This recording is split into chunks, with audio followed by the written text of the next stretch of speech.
Hello, everybody, and welcome to this latest issue of Comic Book Gentlemen, the show where we use our decades of being giant nerds to discuss the most divisive issues in the comic book sphere. I'm your host, Greg, joined by my constant co-host, Dave. Dave, how's it going?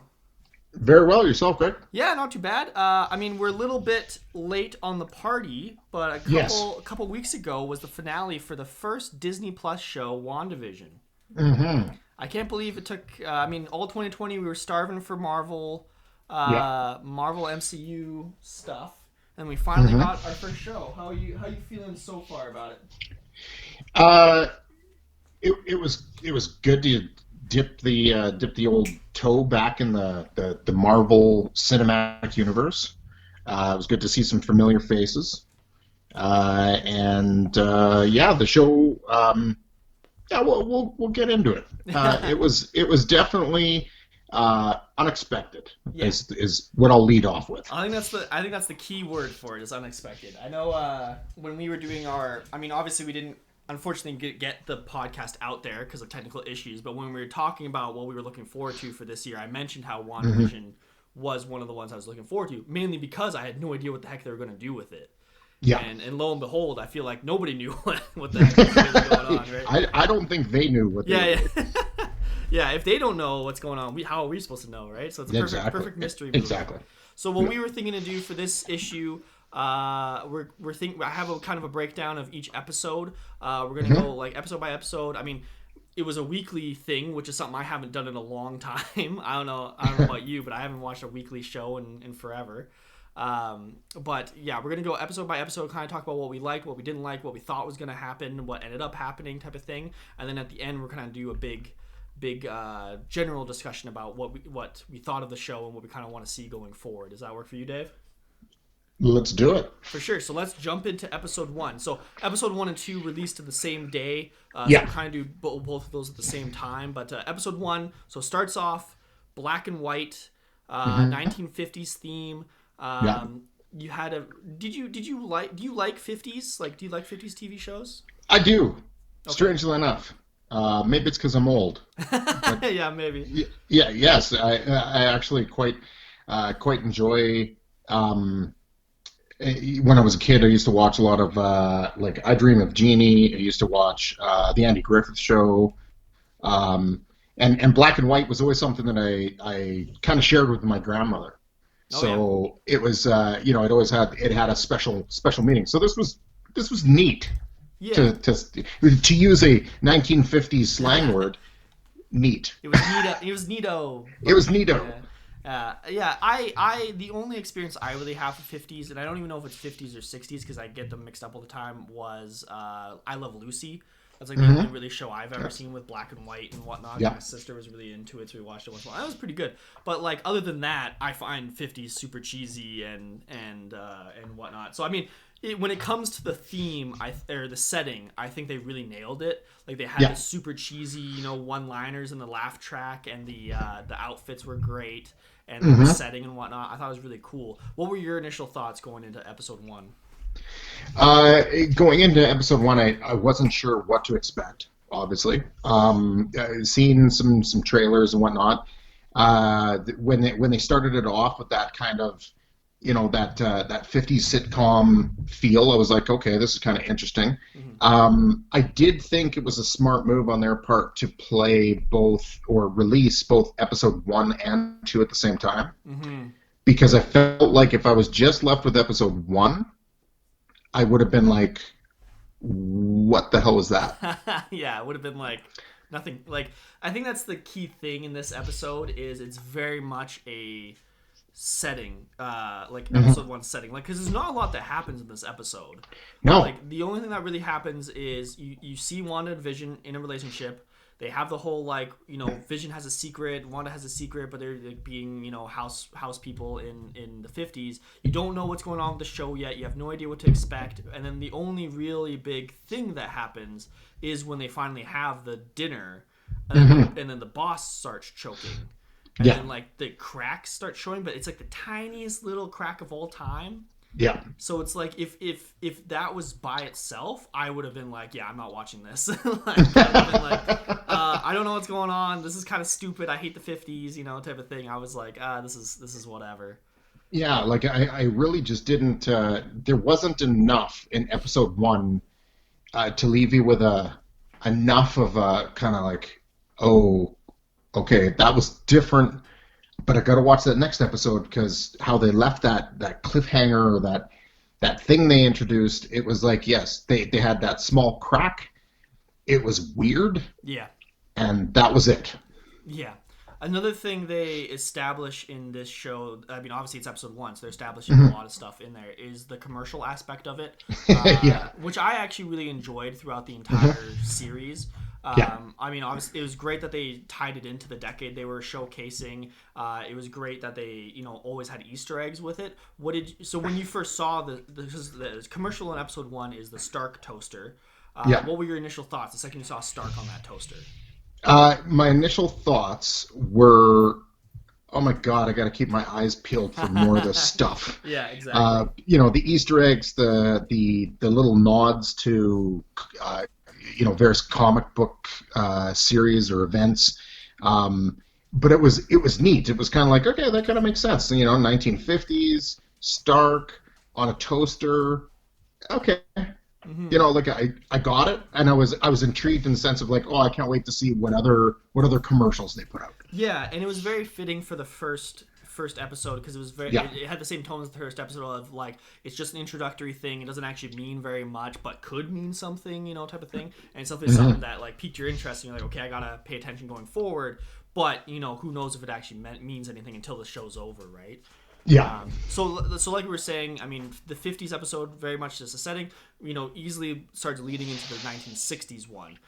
Yeah. So the 1960s one, I definitely liked more than the first one, just because it actually had more going on. Hmm. It felt like they had a lot more Easter eggs that were like, or at least not Easter eggs, but like very much like, ooh, does that mean something? Or like, ooh, does that mean something? Type of thing. Hmm. I liked like some key moments in this one. You had the first episode with Geraldine, which Yeah. we'll get into a little bit further. So that was, I mean, obviously if you've been paying attention to the casting and whatnot, you kind of knew she was coming. So the first episode with her, you had the scenario in this one was. Wanda's getting introduced to all the other people in the neighborhood, including Dottie, which I Hmm. was like, oh, who's this bitch? Like, what does this mean? And then they have the moment where she slices her hand and then the blood's Hmm. red, but the surroundings still black and white. So Yeah. that was very much like, what does that mean? You had Hmm. you had Agnes saying the devil's in the details, so immediately everybody in the world was like Mephisto. Yeah. Yeah, which was a good time. Anything else kind of stuck out with you for this episode? Yeah, it was. I think this was one of those episodes where you watched it the first time, and you're like, none of that makes any sense. I don't know what the hell's going on. Mm-hmm. And then later on, you come back to it, and you're like, oh, Mm-hmm. Yeah. oh, okay, I get it. Like with the radio, Yeah. the color, peeking in here and there. A lot of the stuff was stuff that you're kind of like, what the heck? Yeah. Even seeing Vision dead, Oh uh, man, that was like, what? Say what? it was like a jump scare. It Yeah, was and then so it out of made nowhere. sense later on. Like Mm-hmm. they paid that off later on by going, this is what actually was happening. Yeah. And then you're like, oh. So I really thought the second episode, again, without that second episode, I agree with you. I don't know if I probably would have kept watching it, but not as intently. Yeah. For sure, because like this one even had like the commercial for it was the Strucker watch, so it Yeah. was all about supposed to be if you know what you're talking about, Strucker immediately picks out for you and like oh my gosh, Hmm. like I like the idea of like it was kind of the commercials you start realizing kind of showcase the history of the Marvel universe, especially when it pertains to Wanda. So like you can kind of start piecing like oh Stark toaster because Iron Man was the first MCU movie, Strucker because that's kind of like the instigating moment for Wanda. Then as we go along, we Hmm. kind of like start picking more of that up. Yeah. And whatnot. The other thing that was crazy in this episode near the end was you had the beekeeper Yeah. pop out of the sewers, and you're just like, what is happening? And then Yeah. like not only is that crazy enough, but also Wanda just rewinds it and then nothing happened. Like it Yeah. just like episode 2 really ends with you just going like, okay, I need that episode 3 to figure out what the hell's going on. Whereas Hmm. episode 1 was like, I'm partially intrigued, but not like dying to see it, right? So yeah, Yeah. definitely good they released 2 of them. But like I was saying earlier, this is when I realized I hated the fact it was weekly because I'm so used to binging now with the Netflix model that the second I could Yeah. hit episode 3, I was mad. I was like, "Come, how dare you?" you Yeah. know? You horrible people. Yeah, like my wife and I were talking about. I was like, if it, at all 9 episodes have been there like since day one, we would have stayed up all night watching it just Yeah. just to finish it, right? But we had to wait for the week, and I mean the night. I think the nice thing about the weekly thing was it gave you time to theorize.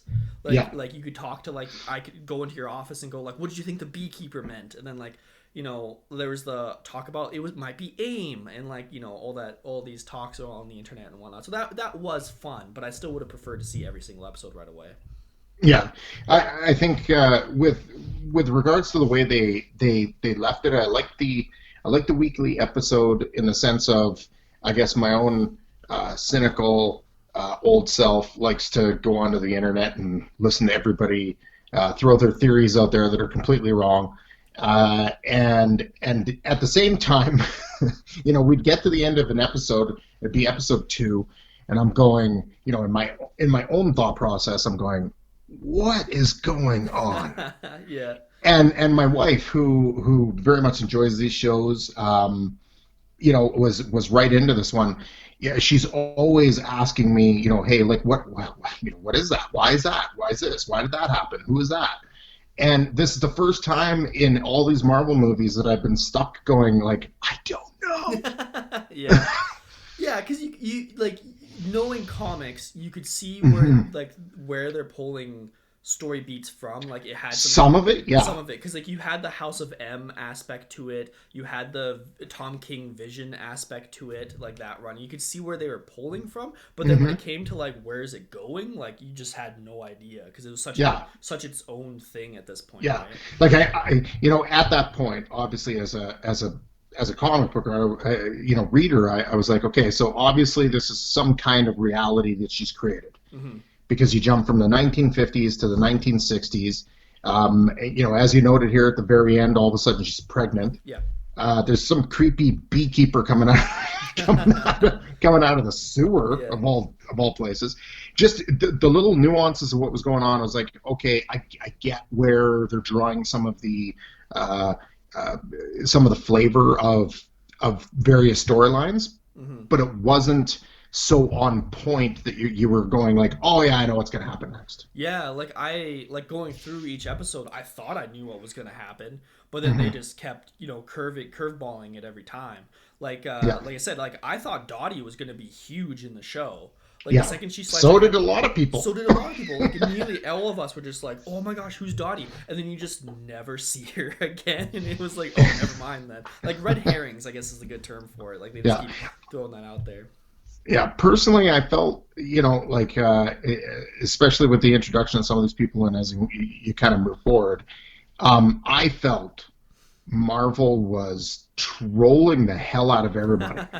Because, like you said, the devil's in the details. All of a sudden, it was just the next thing you know, oh, Mephisto's behind it, and blah, blah, blah, blah, blah, blah. People were just, constantly throwing ideas out, reacting to whatever showed up in that Yeah. next episode. And yeah, at the end, it felt like, even though it was well done, and we'll get there, it just felt like a long, 8-week, 9-week troll of Yeah. of these people that are just absolutely positive I know what's going on because I saw this or I picked up on that. Mm-mm. Yeah, You're wrong. we'll definitely talk about it more after we finish like when we finish the whole series Yeah. because I feel like that's kind of a general point that's really important to talk about. But it was pretty funny seeing some guy go like, I looked in Avengers number 321 and she said this exact line and that's exactly what she said in the show. But it was just the word okay or something like that. Yeah. It's just like Yeah. it doesn't mean anything. Like you Yeah. get a little bit. That's more of a fan issue than than the writer issue. So Yeah. like you said, Wanda ends the episode with being pregnant. And then the world turns colorful, which is really nice because this is the Bond era. What are we doing? So now we turn into the 70s. Man, What was going on in the 70s with fashion and decor, man? Like I I don't don't know what was know. going on. It was patterns on patterns, Yeah. and let's find the worst humanly created colors we can. Yeah. That was, I guess, the overall theme. Yeah, And like and it then just like the hair, it was like, wait, what? What's happening? It was great. So the obviously because she's pregnant, the big thing in this episode is them going, "Wow, you're freaking pregnant quick." And then Mhm. hijinks kind of ensue because being pregnant messes with Wanda's powers.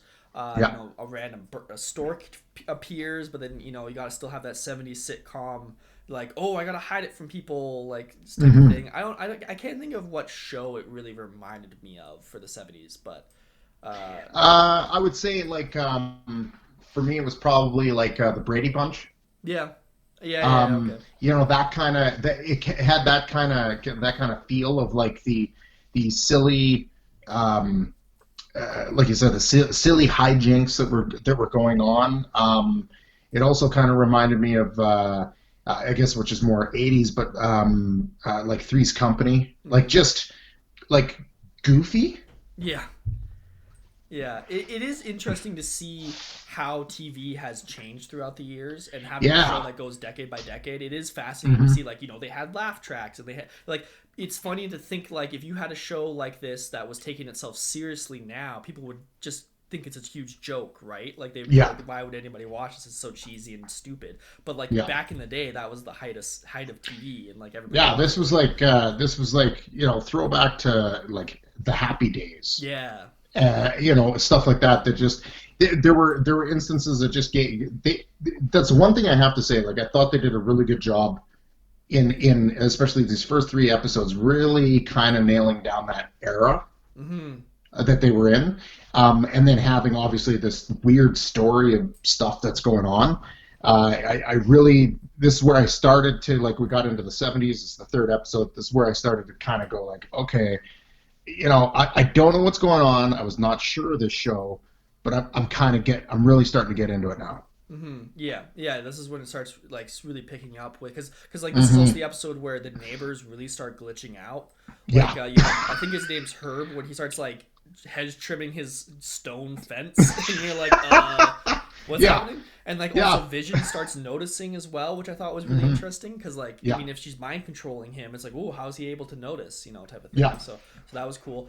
You had the commercial was Hydra soap, so again, kind Hydro of soap. Hydra soap. Yeah, I gotta. Hydro soap. I just so like again, you're kind of like going along with Scarlet Witch's history of like, oh, she was experimented on by Strucker, and now she because Hmm. of Hydra she got her power, so that was interesting. And then yeah, hijinks are ensuing. Vision's trying to get a doctor. Meanwhile, Geraldine's there being a nuisance, and then suddenly Wanda goes into labor. Like Yeah. I was very surprised because like we were saying, like we kind of knew where they're pulling from, and in the commercials they showed her pregnant, but I was actually really Yeah. surprised how quick they had her be pregnant and then have kids. Like I thought that, I mean Yeah. it's only 9 episodes, but so this is Yeah. one third way, but I thought it was really quick. Yeah. It was. But I felt like they like because everything was so weird. Yeah, This was kind of like, okay, yeah, this is weird, but okay, I'm going with it because it just kind of fit within what was happening. yeah. You're It you're wasn't. moving decade to decade. Oh yeah, like it was easy to just believe, like, oh yeah, she's pregnant.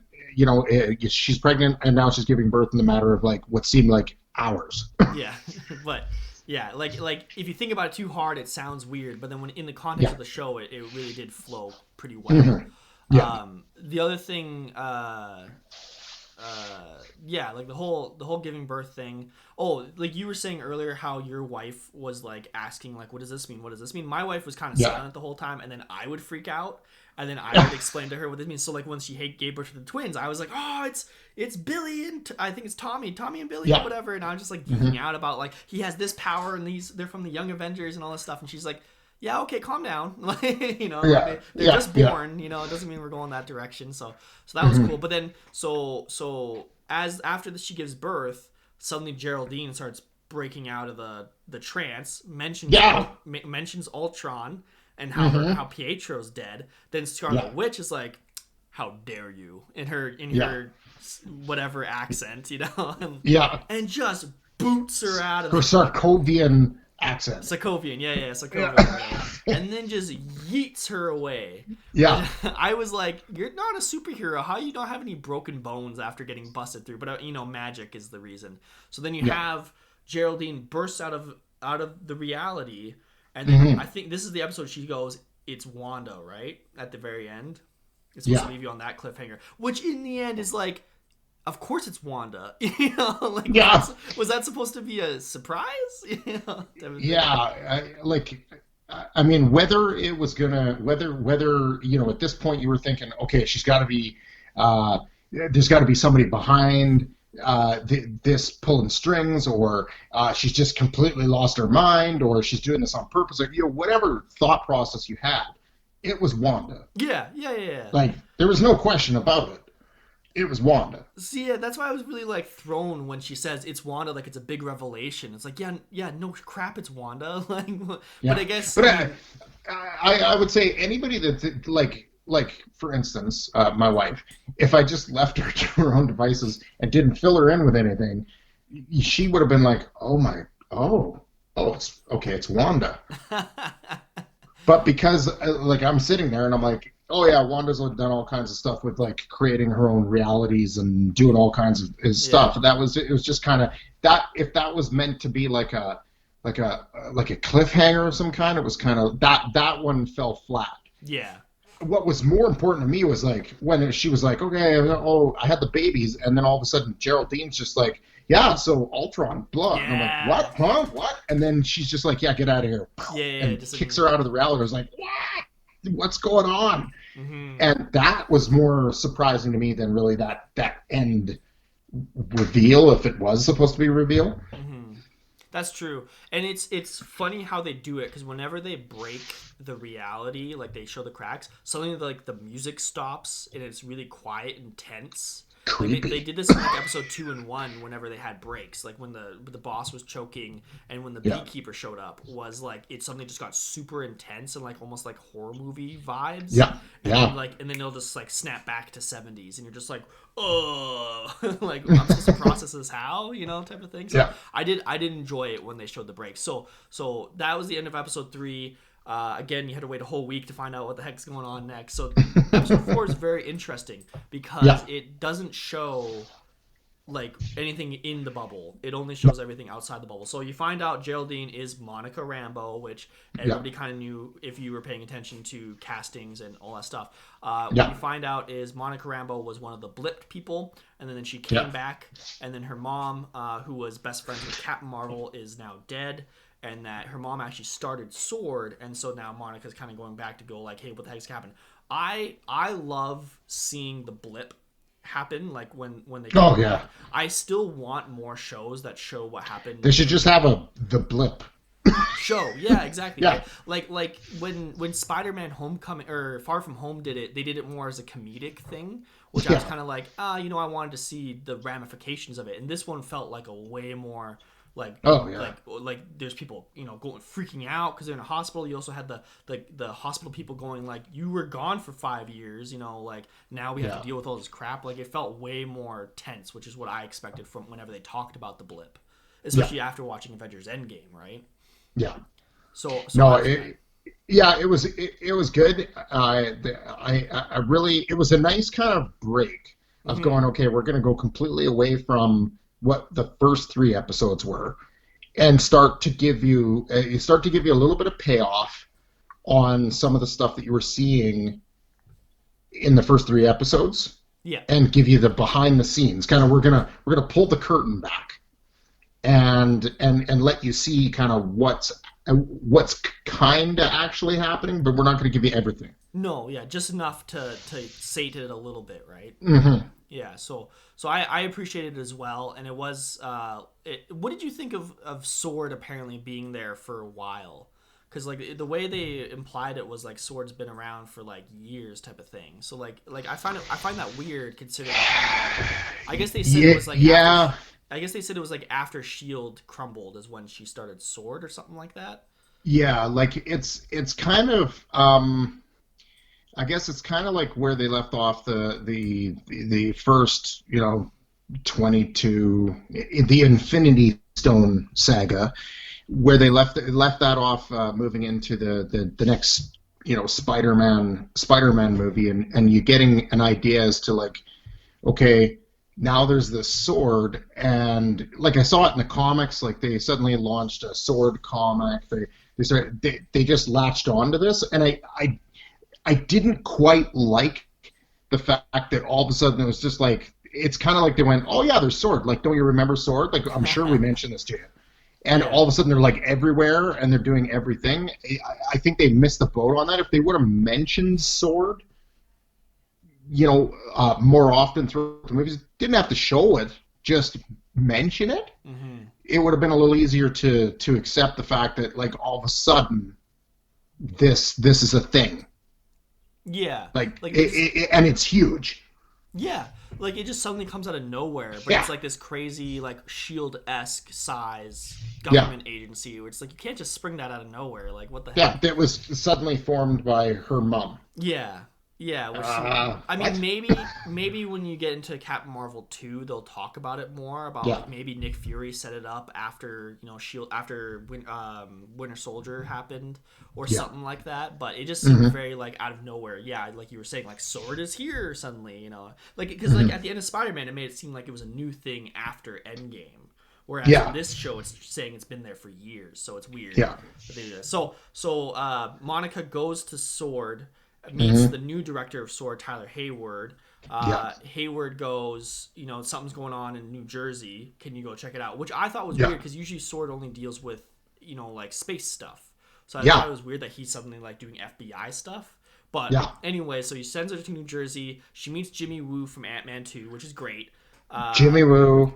Awesome. He's great. It's funny though that like you start realizing how much different tones some Marvel movies have compared to others. Because like Hmm. Captain Marvel and Captain America take themselves so seriously, but then you have Ant Man and like Spider Man that are just jokes the entire time. So it's Yeah. just funny when you have an actor from Ant Man meet an actress from the new, Captain Marvel, and they kind of don't really mesh. But they're the same universe, so don't worry about it. Yeah. So then they find out something's going on with the whole town, and then Monica gets sucked into the hex. So Hmm. then Wu calls everybody like, "Hey, we need help over here." Calls in a bunch of sword. Yeah. You have Darcy Lewis show up, which I thought was, like I find Darcy funny, but to me she was never like a huge science person. So I was kind of Right. confused about why she was on the top of the list to call. Like I guess because she has some experience with Thor, and I Yeah. guess now she has a PhD or whatever. But it never felt like that was where she was heading. Like it's like they couldn't afford Natalie Portman, so they brought in Kat Dennings, type of thing. Yeah. I dislike her. Yeah, you don't like her? No, I don't like her. I didn't like her in Thor. Mm. I found her just annoying. And I think a lot of it stems from her TV show, Two Broke Girls, which was Yeah. on TV way longer than it had to be Oh yeah. because it was horrible. I think this was a missed opportunity to introduce a different character. In all Yeah. honesty, Could have been a lot of people, but instead they brought in yeah. somebody old. Which I mean, like as somebody who's like I said, I enjoyed her in Thor, but I enjoyed her as like comedic relief. So having her as Hmm. like a leading scientist in this was like kind of felt forced. But Yeah. in the end, good for her. She got that Marvel money, right? So Yeah.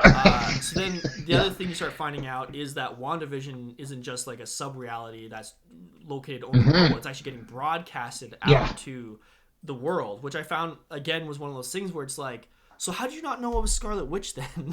Yeah. I mean, it's like Exactly. you could see Scarlet Witch Oh, it's Wanda. or Wanda, yeah. It's just like, how did you not figure that out, guys? Like come on. And then the other really key thing in this one is they start trying to identify all the citizens in the town, but there's some really notable exceptions, including Agnes, who has been a very key. I mean, we haven't really talked about her, but she's been a pretty key No. character in the show so far. Yeah. What Yeah. do you think of that? Did you notice that Agnes was missing? Uh, to tell you the truth, no, Oh, really? Okay. no, no, I didn't. It's I they did such a good job with her Like I had my suspicions, Hmm. um, but her character just from episode to episode was just like I felt like, oh, she's this comic, to your point with the with Darcy, just this comic relief Yeah. that would come in and do something funny, and was playing the role of that, the nosy neighbor, the best friend next door kind of thing, and yeah, I really I have to say, like, even though I my attention was on her, I whiffed on her big Interesting. time.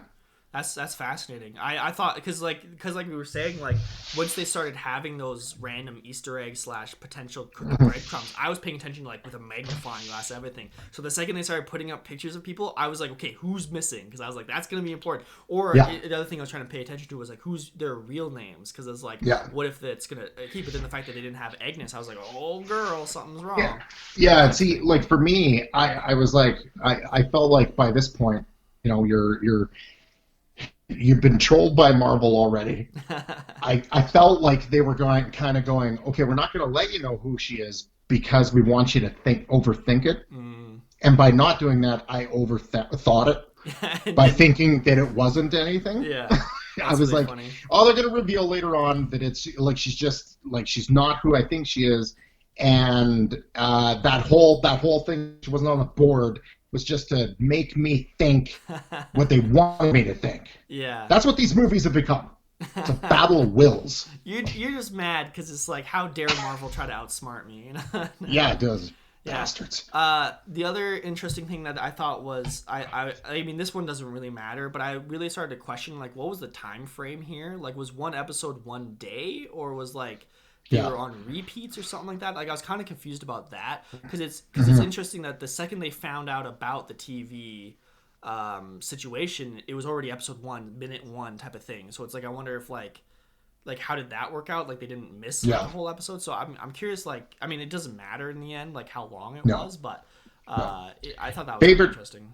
favorite part of this whole episode was, for me, Jimmy Woo has mastered the disappearing card trick. Why? See, you were saying you didn't notice Agnes missing. I didn't even notice the trick when he did it. Yeah, I knew it right away. I was like, oh, it's Jimmy Woo. Oh, and then when he makes his card appear, I was like, oh yes, what a throwback. That's funny. Nobody's gonna get that one I because it missed it. means absolutely nothing. Yeah, it's just one of those tiny. I bet you, like, the director didn't even tell him to do that. Jimmy, like the actor who played Jimmy Woo, was probably just like, no, I'm doing Could have this. been, Like, could have like been, yeah, like, I love my character that much. Whereas, like, yeah, I didn't even notice. It was so fast. I was just like, yeah. oh, that was funny. It's funny that you noticed that. So then the end of the episode is Monica gets thrown from the hex, and Yeah, again the whole it's Wanda thing, which again, how did you not know from day one? yeah. But whatever. Well, Obviously, you weren't paying attention like the rest of us. I guess it kind of made sense for her Yeah, perspective, because when they yeah. first got to Westview, she didn't know because No, nobody. she got mind controlled, right? But Yeah, I guess it made sense to her. It just made it seem like it was such a big deal for the audience, and the audience all knew, right? So it was just like, okay. yeah. So then we go into episode 5. We go back into the bubble, but now Hmm. we're in the 80s. So Yes. this for me is starting to get a little bit more familiar. But I'm sure for you it was like a nostalgia trip. Yeah. Like, what show did it remind you of? Oh, from the 80s? Oh, um, Everything. yeah, like everything. Like, I mean, we used to watch, uh, oh God, what's a good one? Like anything from like, just the feel of it, not the actual, like, Yeah, oh, Full they're House. copying it, but just like, from the 80s, like Cheers. Mm, Um, Full uh, House. a little bit of that. Certainly, just the dress and everything also reminded me of like more modern shows that have gone back, like the Goldbergs, Yeah. where they've gone back. Like it just gave that nostalgic feel. And like you said, it's like, yeah, I remember shows from the '60s and the '50s and the '70s, but I didn't watch them when they were on, Yeah. like when they were actually first being broadcast, obviously. But in the 80s, I did. So this one really started that connection because I could go like, oh yeah, I remember watching shows in the 80s, and this is what it felt like. Yeah. Again, great job on their part, just really making it feel like whatever decade they were in. For sure, like the set design, the costuming, the way they filmed it, Yeah. that's all that, and like the storyline they had was so 80s, like the whole like, Hmm. oh, we found a puppy, you gotta have a life lesson, type of situation. Yeah. Yeah. I mean, the episode starts, they're having issues with the kids because they're crying all Hmm. the time, and for some reason, Yeah. you find out Wanda's magic isn't working on it. Then you had the whole Agnes shows up to help out, and then you had that moment where she breaks the fourth wall where she Yeah. goes like, "Oh, I flubbed my line. Do you want me to redo it, Yeah. Wanda?" Which I was just like, "What? You guys just whipping that out there now? Like, Yeah. what's happening?" Yeah. Like It started getting creepy weird. yeah, because you still had Vision on the fence of like, does he know, type of thing. So you just like how do you fix this now going forward? So Yeah. you really start, and then you also had Billy and Tommy just aging. Like, and Yeah. not only like just randomly aging, but Yeah. controlling their age and whatnot. So I was like, what's Yeah. happening? It was a good episode. Like I said, the whole oh, do you want me to redo this kind of like just really gave it that like creepy vibe because at the same time you're kind of going, what's going on? Like, why is she acting so weird? You have that like it's like you're experiencing something and then you look and you go, oh, wait a minute, Vision's experiencing the same thing I am right now. Because Yeah. he didn't know what the hell was going on. Yeah, he just And it was just so good. so confused. And then you have Vision actually does eventually find out because he goes to Yeah. work because he's like, "What's going on?" Goes to work. Mind unleashes his coworker, and then the coworker just starts freaking out. Yeah. Which is like I was expecting when people started breaking out. I expected what was happening with Agnes. I thought Agnes had just randomly broken out, but was going along with it because of whatever reason. But the fact Yeah. that like he releases his coworker, and the coworker's like, you gotta stop her. Like, you gotta help us, and like actual like panicking. I was like, what is happening here? Like, what does this mean in general, and two, what does this mean for Agnes? Like, Yeah. what's happening, right?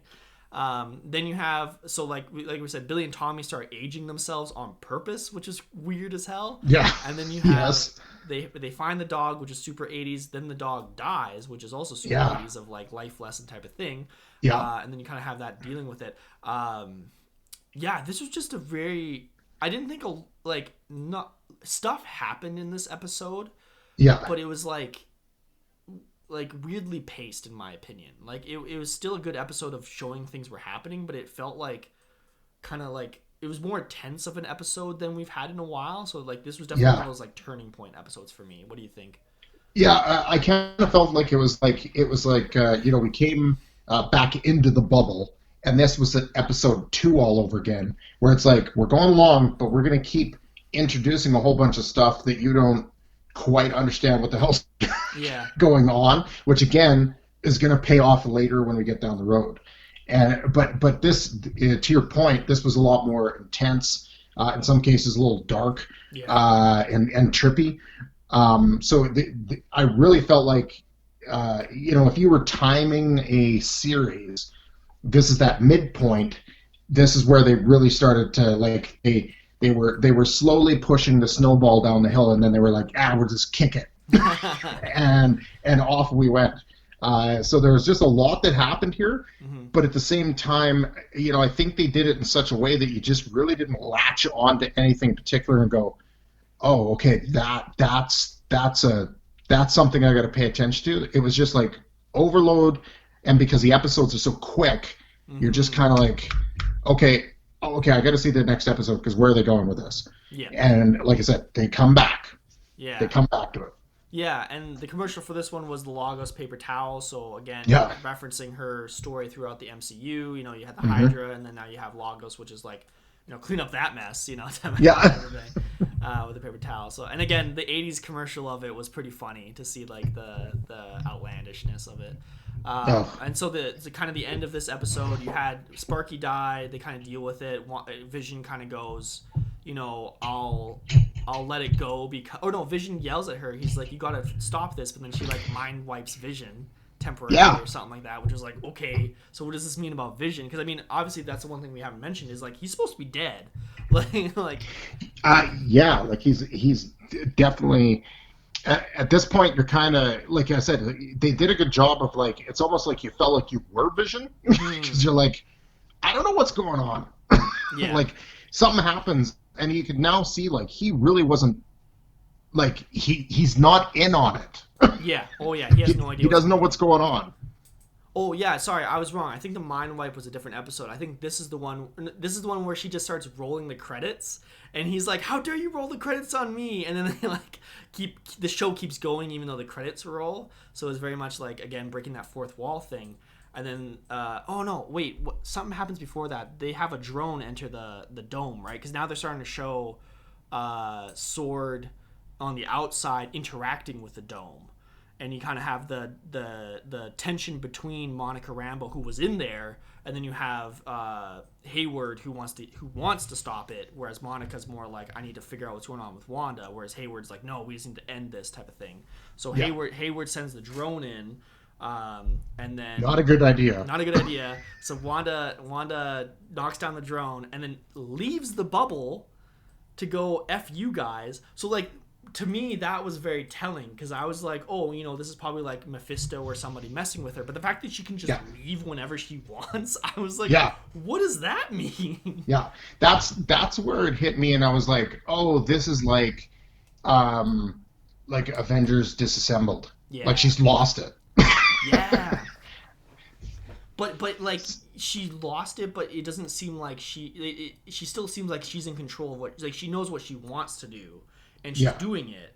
So it's like, what does that imply, right? Does that mean she's like, because like again, if you think about the fact that she's mind controlling all the citizens of this New Jersey town, does that mean she's yeah, evil? Type of thing. So yeah, then you end the episode with them fighting. Vision and Wanda almost getting like power energy fight. Then the doorbell rings, and then you had the big reveal of episode 5, which is yeah, Pietro is back, yeah. but it's the actor from the X-Men franchise. Yes. What was your initial reaction to this? Um. What a troll. What? Wow. Wow. Man. Like I knew, I had a feeling that it wasn't quite going to be what a lot of people immediately leapt to and thought, oh, this is what's happening. Oh, the X-Men, they're merging universes. This is what's happening. I was like, I don't think they're going to make that kind of a introduction in this TV show. Interesting. And so, but of course, there was that part of me that was like, oh God, I hope I'm wrong.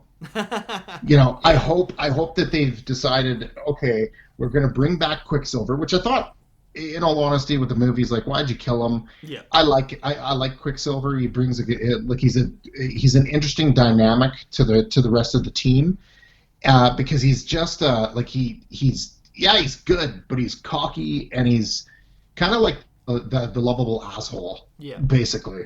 And with this, I was like, I hope they're bringing him in as a like an opportunity to say, okay, well, maybe we're merging the worlds, but maybe we're just bringing back Quicksilver, Mm-hmm. and this is the one we decided to go with because he was so popular for his all of what 5 minute scenes in the X-Men movies, Yeah. because they were so funny. So there was part of me that was going, oh, I have a feeling this is, we're just getting set up for a letdown here. And then on the other hand, I was like, oh, please, Yeah. just I please do something with this. Yeah, I was way more optimistic about it. I thought it was very much like I was jazzed. I was like, okay, this could mean like 50 different things. The fact that Kat Dennings' character Darcy Lewis says she recasted Pietro, I was like, Yeah, okay, that's way more important to me than actually Pietro, because it's one of those things where it's like they could have just had him be there and then everybody pretend that's what he always looked like. But then the fact that like Wanda knew it was him immediately, but then Kat Dennings is like, but he looks different.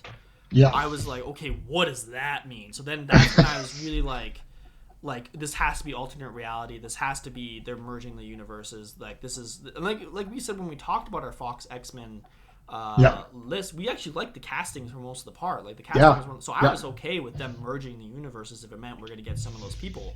So I was yeah. very much I was in for this. I was like, okay, give me the next episode, let's go type of thing. Hmm. Um, So the next episode, so this is my favorite episode, and it's definitely because this is the era I remember growing up in. Like I was like, I got that Malcolm in the Middle vibes. You had Yep. the Oh, angsty, totally. oh man, Totally had the Malcolm in the Middle. oh yeah, the angsty like music and like the spiked hair. I was having such a nostalgia trip for this one that this one really spoke to me. But I also what I really enjoyed about this one was, like we were kind of saying about episode 5, it felt like the snowball was going down the mountain way faster now, and like it was building up to something. But then this episode, the way it starts, it just suddenly like hits a plateau, and it just slows down, and then it lets you enjoy the 90s again, and like kind of slows down the story, so you can kind of have a more focused look at how they interact with the kids and how the kids are and like that type of stuff. And like maybe that I could see how it would annoy some people that it just suddenly like stops the momentum, but to me it kind of felt like a really good, like you had an intense episode, now you have a more calm, it was a good highs and lows type of situation. Yeah. No, I appreciated the dip back into the 90s. For me, it was it was a little Malcolm in the Middle. It was remembering Married with Children. Yeah. Yeah. It was a nice nostalgic trip. You're expanding on the relationship between Pietro and then the kids, and I like how he's like the deadbeat uncle. Yeah. Very He's teaching the kids all the wrong things to do. Yeah, very like 8 Simple Rules when they had David Spade in there. Yeah. Yeah, like this was. I also found it funny that they suddenly did a Halloween episode. I think that cracked me up because it gave them a lot of opportunities, because they had the traditional Scarlet Witch outfit, you had the traditional Vision outfit, and it gave them a reason to have those outfits, and I thought that was really funny. But then you still had the tension between. Oh, and then you also start showing Tommy and Billy's powers, which again I'm freaking out because I'm like, we're young Avengers, Wiccan and Speed. Let's go, man. Let's go. And then you had like the Quicksilver costume. It was great. But then you still have the tension between Vision and Scarlet Witch. And so Vision starts like breaking out from everybody. He goes to the edge of town where he sees all the people like repeating the same motion a million times, or just standing there, and then you have him go to the very edge, and then he meets Agnes, and then Agnes is stuck. So then again, it's I was like, what does this mean for Agnes? Because I was like, oh, everybody is so sure of who she is, and that they did a good job of just going like, oh, is she? Are you sure? And I'm just like, oh, maybe she's not who I think she is. They did a really good job of kind of putting that question into your mind with a lot of characters. Pietro, like, is he the Quicksilver from the X-Men universe? Yeah. Is he something else? Yeah. I don't know. Because that is a big part of this episode, is just Wanda and Pietro talking, which I thought the guy who plays Pietro, I think it's Evan Peters is his name, I could be wrong, but I thought he did a great job. Like it was they had really good chemistry, and again you could feel the 90s of it, like the way she talks, like it's so like Elizabeth Olsen, man, what a great actress. The fact that she could embody each decade of like how women were portrayed in that each decade was great. And so when you got to the 90s, you had like the snarky mom from Malcolm in the Middle talking to her deadbeat brother type of thing. So I thought that was really fun. But then you started finding out like this Pietro, like he remembers everything from MCU Pietro. So then it's like, what does that mean for the X-Men? Right? Yeah. I feel like as you go episode to episode from about episode 5, you just keep repeating the same thing, which you just said. What does this mean? Yeah. What does that mean? Because again, you're coming off the high of him showing up, and then you get into the next episode and he's got the powers, and you're like, oh yeah, but then you're like, but is he? Which one is he? Yeah. Or is he? I don't know. Yeah, and then they did a good job. Mm-hmm. And then you had the commercial for this one was Yo Magic Yogurt. So at first I was like, yeah, give me that 90s commercial. But then you got the kid turn into a skeleton. I'm like, what that was does this dark. mean? Yeah. And at first I was kind of like, I don't get it. But then when I started like hearing other people talk about it, and they're talking about like the Faustian bargain with the devil and whatnot, and with knowing the knowledge we have about Wanda and her kids in the comics. I was like, okay, that's kind of what they're leaning towards again. It's again going to be all Mephisto, type of thing. So it's really interesting how they burned some bridges for theories, but then kept expanding on other theories, type of thing. Yeah. So the episode ends with so Vision finds out something's wrong. He goes forces himself through the bubble, but then he starts getting pulled back into it. Yeah. Obviously killing him. He pleads with Shield to help.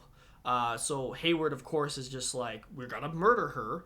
Whereas Monica, Jimmy, and Darcy are like, well, I'm pretty sure there's like 80 other things we could do before that. But so Vision's dying. Wiccan and Speed go like, Dad's dying. What do we do? Wanda gets mad at Quicksilver and like blasts him. But then the end of the episode is she expands the bubble. Yeah. Which again is like, of course, yeah, it's her bubble. She can do whatever she wants, right? So, yeah. This episode made me really realize like how powerful Scarlet Witch is, right? Like, oh yeah, like she's able to manipulate reality, mind control all these people, and then also like expand it while she's doing it, type of thing. So yeah, and not really like you see most of the time when you saw her in the other movies, she was obviously having to focus and concentrate on what she was doing. Yeah. Whereas this is just like purely like, okay, this is happening. And she's just going about, her made up life without any indication that she's like really trying. Yeah, like she was doing it all on instinct, was what it kind of felt like. Which is like, okay, so she's definitely leveled up in her powers and abilities. Which I mean, in the end game, you see her almost one shot Thanos, so it's like, okay, she's strong. But then to see her do this complicated of reality warping was impressive. This is also the episode where you see Wanda burst into Sword and take, or it looks like she takes Vision's body, I think is what Monica, Jimmy, and Darcy see. So of course then kind of makes you lean more towards Wanda's side of like, they were messing with Vision, I'm gonna take Vision and be pissed about it, right? So again, kind of feeding into those theories. Any last thoughts about episode 6? No, again, I thought the thing that stuck with me was when Vision left the bubble. Yeah. And it wasn't like, I was expecting him to go outside the bubble and then start to revert back to like that dead Vision kind of look. But instead he was like being pulled apart, and I was like, what the hell does that mean? Yeah. Like, why is he being yanked apart? Because she didn't, like, I thought the entire time that was happening, I thought, oh my God, he's going to exit the bubble and then he's just going to fall over dead. I thought so too. I was like, oh, this is going to be really terrible, especially considering they showed the vision of him, not intended, of him without his Mind Stone. So it's like, oh, this is just a dead body walking around, type of thing. Yeah. And then you start thinking about the scene where they slept together and you're like, wait, is she sleeping with a dead body? Like, what? Yeah, it got real dark and sick. Yeah, so luckily, he was just getting pulled away. So it's like, okay, I guess he's just not real, type of thing. So yeah. Oh, the other thing that they hinted at was Monica was like, I have a friend that can help us, because they're going to try to get back. Which is funny that they were trying to get back in the bubble and then they leave, but then Wanda just expands the bubble. So it's like, yeah. And again, yet another great attempt at trolling us all with that, like, oh, I got a friend who's going to show up in the next episode, maybe, and help us out. Yeah. So that episode's end. Then episode 7, I was actually very surprised that they did another time jump, which was they're still sticking with the TV show theme. So this one they definitely went with the more Modern Family / The Office mockumentary situation type of thing. Yeah. Which I thought was pretty funny. But after watching this episode, I definitely felt like this episode was the weakest episode. In my opinion, this like episode 1 was too slow, but it had to set the scene. Whereas this episode didn't really feel like it was kind of just like a bridge episode because like the things it promised to show you, like what Monica was saying, was nothing. The kids didn't do anything. Pietro wasn't in the episode. Vision wasn't in the episode. Vision was with Darcy the whole time getting filled in, so he wasn't doing anything. He's just talking to Kat Dennings the whole time. Like, it didn't feel like anything happened this episode that was important. It just was there to bridge the gap between 6 and 8. Yeah, I thought the like the best part of this whole thing was the Agatha all along. Yeah, okay. I will agree Like with that. hands down, I was like when they put that out there, I was like, oh, okay, you did go with who I thought this person was, and the way they did it, I was like, like I was killing myself laughing. Yeah, It okay. was so great. Okay, sorry. So some things do get revealed. It just felt like that was the only like great Oh part of the yeah, episode was the ending because that song was yeah, a banger. I like yeah. I want our own theme song, you know. So let's back up a little bit. So Wanda's kind of having a mental breakdown. Hmm. Darcy's talking to Vision, filling him in. Yeah, Agnes agrees to babysit the twins, and you're like, okay, fine, yeah, whatever. But then she's a little bit creepy, and you're like, okay, um, yeah. She yeah. was definitely But creepy. the other thing is Monica forces her way through the barrier, Yeah, and as people who know who Spectrum is, she starts getting like Spectrum-y powers. yeah. So this confused me a lot. So how in the comic books does Spectrum get her powers? Uh, do you know what? I have no idea. Okay, because I don't know. I know it's not like this. no, for sure. Like it definitely isn't. And like I don't have a problem with the idea of because Wanda's warping reality, it would potentially, affect somebody. But I found Yeah, it weird that like she got it because she forced her way through the barrier. Because in my opinion, it's like so many people are getting forced through the barrier. Like you had all those sword agents get grabbed. You had all the yeah, people of New Jersey get grabbed, or the yeah. New Jersey town. So it's just like, do all of them have powers? Like, why is it just Monica I who gets I powers? did really enjoy the fact that like because the bubble got expanded and then they pick up the next episode right then and there that they're all clowns and a part of a carnival Yeah, was I thought great. that's pretty funny. It made me laugh. Yeah, seeing them because it's just how Wanda sees them, right? Is that they're all Yeah. clowns and whatnot. But again, it's just like why didn't they? Why is Monica special? Like, I mean, maybe because she spends time with Captain Marvel, like she has residual stuff. But it just seemed weird that she's the only one to get affected by it. Like Yeah. I was like, if that's the reason she gets the powers, why doesn't everybody else get powers? In my opinion, but Okay. Okay. So I quickly check this out. Monica Rambeau was struck by extra-dimensional energy from a terrorist's energy disruptor weapon. that, that's the most So, comic booky thing of all time. yeah, like, let's just slap some sciencey words together. Yeah. But okay, so she got her powers from an extra-dimensional energy. Okay, it's kind of the same. Kinda, I guess. Kinda. But if that's not the case, then the only thing that this left me feeling when that happened was why doesn't Wanda just turn everybody into superheroes? Yeah, exactly, right? It Like, doesn't make any sense. I mean, she kind of has precedence in the comic because in House of M, mutants were more powerful. So obviously, like, she had to give people mutant powers. But I mean, it was an alternate reality, so it doesn't even count. But Yeah, it just like again in this context, it just seemed weird to me that Monica's the only one. Also, the fact that like the person who's going to help her was nothing. Like everyone yeah, was like theorizing, like it could be Reed Richards, it could be so many different people, but then it was just nothing. yeah. It was also No, stupid, type of not thing. even So just like a note yeah, from exactly. somebody Yeah. said, "Hey, Hawkeye here." There's just something. There was Yeah. nothing. It was just like again, yet another. I felt like this was like Kevin Feige, hate him. Gotta let it go, I felt like this was just like his like oh you want to complain that there's been no Marvel movies related? I'm gonna troll the hell out of you in these 9 episodes. That's what it felt like this was. Yeah, well, again, we'll talk about it when we finish the whole thing because I have my Yeah. different opinion than you on that one.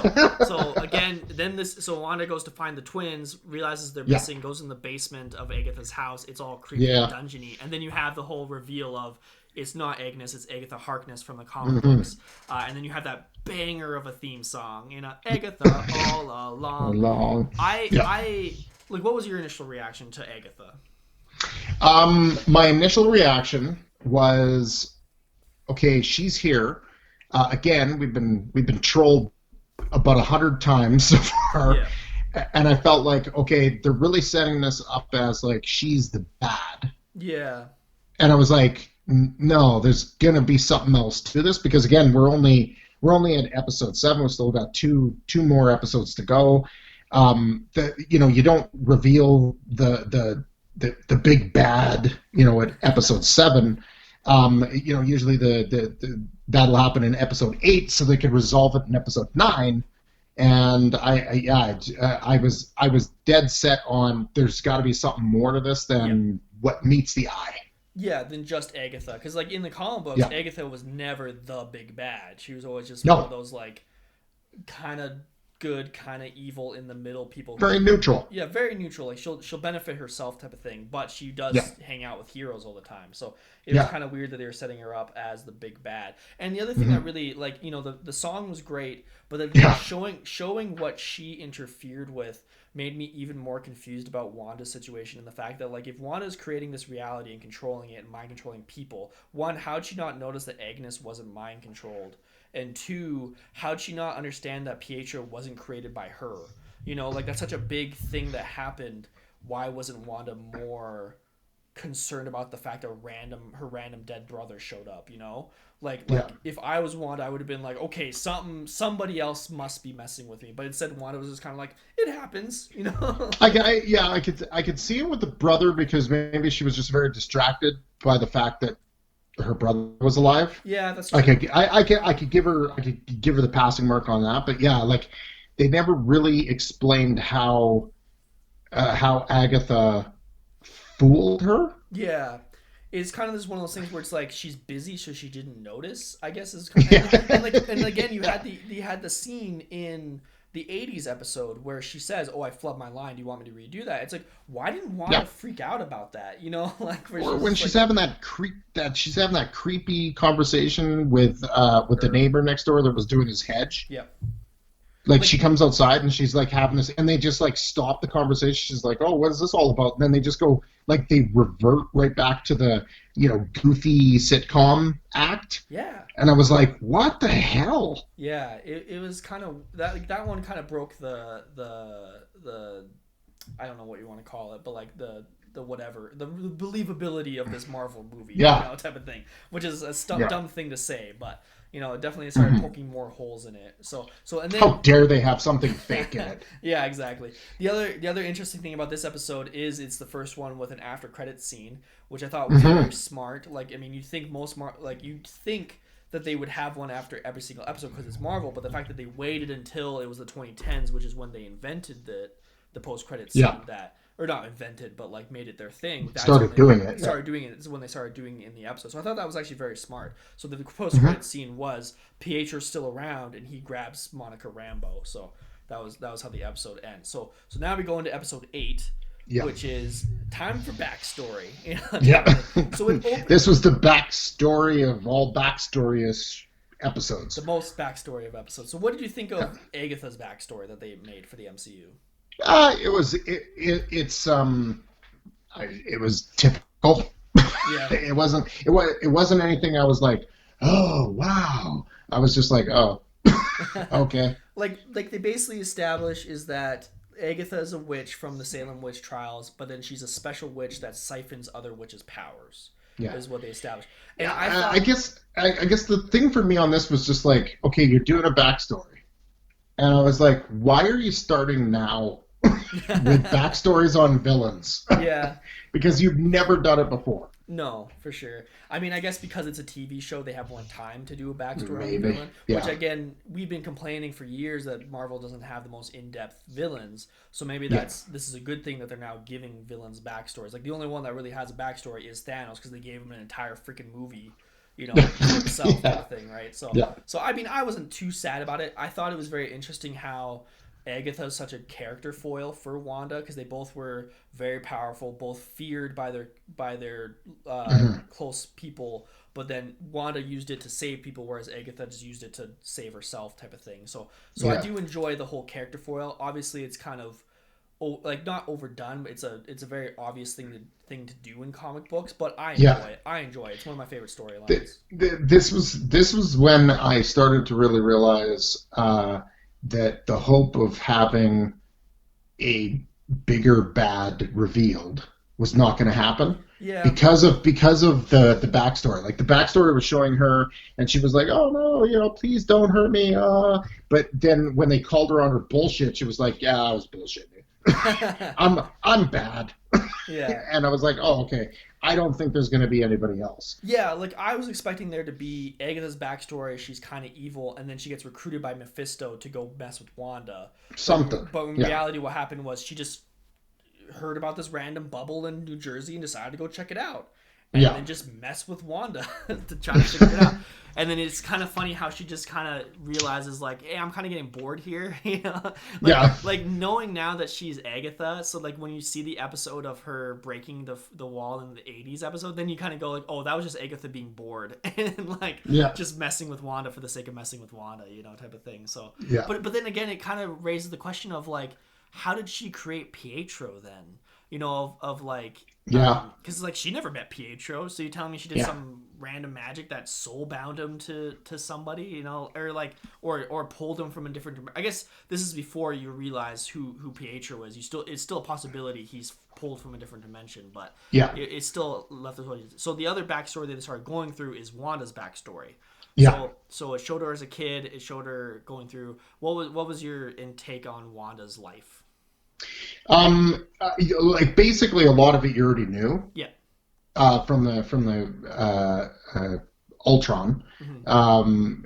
Avengers movie, but went into a little more depth so that you got a little more, a little bit more of an understanding where she was coming from. I personally just disliked the fact that they created slash amplified her powers with the Mind Stone. Yeah. Like I hated that.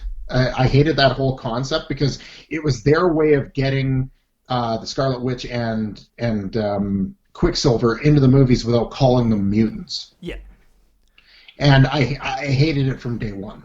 Well, So so this to me was like when they get in there and she has her little interaction, shall we call it, with the Mind Stone and seeing that whole backstory. I was like, I wasn't a big fan of it. see, what I don't get is because in Age of Ultron, what they imply is that the Mind Stone gave them both their powers. But then what Yes. WandaVision implies is that she already was a witch, and that's why the bomb didn't go off. So then, what was the Mind Stone? So the Mind Stone just amplified her powers. Yeah, So, I guess. so then I it's don't know. so then it's like, okay, if the Mind Stone amplified her powers, why does Quicksilver have powers then? Like Yeah. if it's just one of those like she got unlocked, but then like what about Quicksilver? Why does he have powers and why speed? If like is that a witch thing? Like it was Yeah, it it's it funny didn't how work they were for me. trying to, it's funny that they were trying to add to her backstory, but then it ended up making more confusing, type of thing. Yeah, it didn't work for me from the start, and then this just kind of reconfirmed it. I guess it didn't make Yeah. it any worse. I was No. just like, yeah, I just don't like this. I think what would have made it better for me is if she didn't have powers when she was a kid. If it was one of those things where it's like it was a latent thing and then the Mind Stone unlocked it, it kind of would have made more sense to me. But the fact that she already had powers as a kid just kind of Yeah. I mean I guess it wasn't like crazy powers when she was a kid. It was just kind of like didn't make too much So sense. again, it comes back to, okay, so she had powers as a kid. Is she a mutant? Yeah, yeah. No, she's a witch because that's what they kind of established is that witches were always around, and Right. and Agatha says, "Oh, you come from a line of witches." Then, like she does say that in this episode when they start finding out about her having powers already. Like after the bomb situation happens where they're trapped for a while, Agatha says, "Oh, you thought it was luck that saved you? No, it's because you're a witch and you come from witches," is what Agatha says to her. But again, Right. it's like, then what was the point of the But Mind then Stone? why does he have powers? Exactly, it's like, then what's the point of the Mind Stone? Like, I don't understand what Yeah. the Mind Stone was supposed No. to do. So No. then you start continuing along, and then you get blipped as she comes back, Yeah. and she comes back, and then she goes, okay, where's Vision?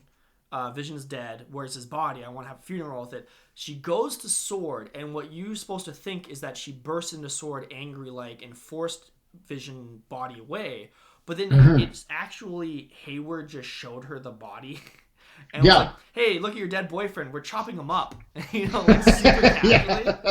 And then Yeah. she doesn't take his body. Do you know how many Stark toasters you could make from that? Really high end Stark Yeah. toasters. Oh, very. So this is when I started thinking, okay, Hayward's got to be Mephisto then, or somebody else evil. Yeah. The way he's acting Yeah. is it looks like he's trying to instigate Wanda to react. Yes. He's basically just shoving her dead boyfriend in her face, and it's Yeah. just like, okay, he's got to be evil, right? Like it's Yeah. so weird. And then the fact that he doctored the image to make it look like she stole his body is Yeah. like, he's evil. So it's weird. Like that's kind of where I was kind of leaning towards Hayward. But then what you find out is actually she didn't take the body. It turns out Vision bought her a house. So she goes to New Jersey to go look at the shitty house buying Vision did.